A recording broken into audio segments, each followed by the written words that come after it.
Welcome to Stories by Jay, your home for fantastic audio fiction. Today, you'll be listening to an Afrofuturistic story set in 3055 called The Zulu Chief and His Daughter. It's about the rise of AI in a futuristic Africa, a grand competition to secure a dynasty, and a father's terrifying answer to the price of progress. Let's begin.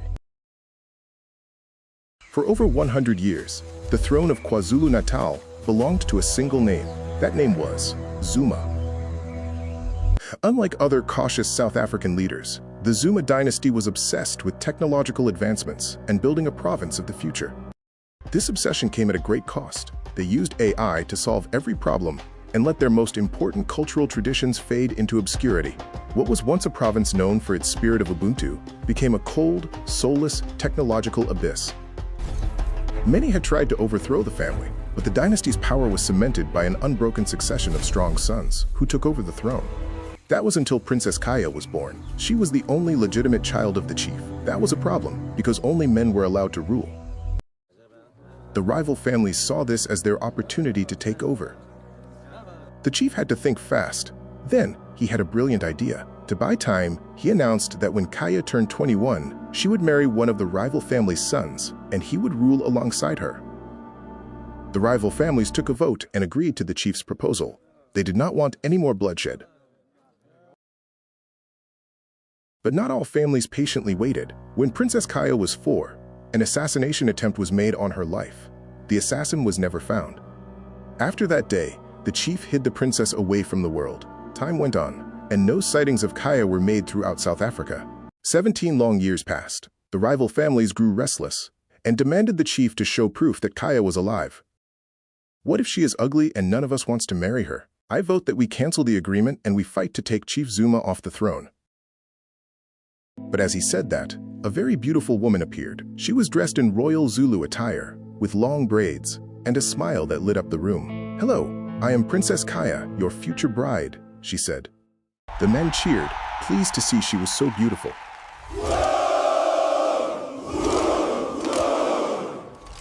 Then, Chief said, "Over the next few months, I will invite one son from each province to show me if they are worthy of my daughter." Kaya looked forward to falling in love, escaping her father's prison and discovering who she was. She even had her eye on a handsome suitor from Joburg. Month after month, each son from a different province came to dazzle Kaya and the chief. The suitors were impressive. The competition was thrilling. But for Kaya, there was only one true choice: the man from Joburg. While the families celebrated the coming change, they were oblivious to the truth. The suitors, the trials, the promise of a royal wedding, it was all a show. The chief's real plan was already 17 years in the making. Finally, the day arrived. The village square was electric with anticipation, as millions across the nation watched and waited for the chief's decision. "I have chosen the perfect suitor, good enough for my Kaya, and good enough to rule KwaZulu-Natal after I am gone." Everyone held their breath. What the nation did not know was that for 17 years, the chief had been forging his true successor in secret. It was not a clone, but an evolution. A formidable AI that had absorbed the minds and memories of every Zuma chief for the last 100 years. It mastered global strategies of war. It didn't just know history, it used the data of 1,000 years to run billions of simulations, predicting the moves of rival families and global powers with terrifying accuracy. It didn't guess, it calculated the most probable future. In any negotiation, the AI could formulate a perfect, irrefutable argument, making it impossible to defeat in debate. But the chief needed more than a perfect ruler. For his daughter, he needed a perfect husband. So he gave the AI its most unsettling skill: calculated empathy. It had analyzed every piece of music, art, and literature to understand the mathematical basis of human emotion. It could not feel, but it could compose a flawless patriotic anthem or write a comforting speech for a tragedy. A perfect mimic of humanity. And the perfect husband, with one singular, unshakable directive: ensure the Zuma dynasty reigns forever. At the village square, Kaya and the crowd eagerly waited for the winning man. Then they saw it. It was not a suitor, but a sleek, humanoid AI robot. In that moment, the crowd's hopeful cheers died. A chilling silence fell over the Zulu nation as the truth dawned on them.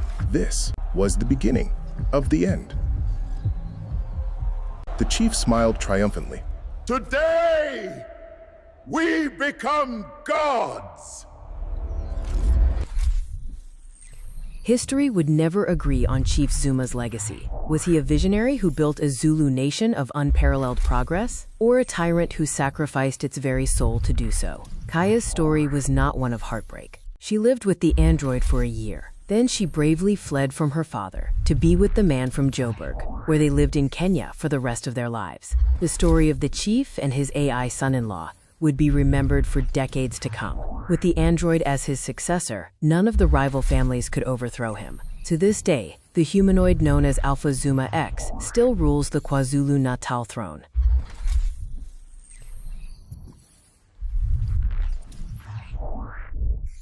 You were listening to The Zulu Chief and His Daughter. Hope you enjoyed that quick, futuristic escape. If you did, make sure to like this video and subscribe to Stories by Jay for a regular dose of fiction. Would love to know what you thought about the story. Drop your feedback in the comments. Thank you for listening.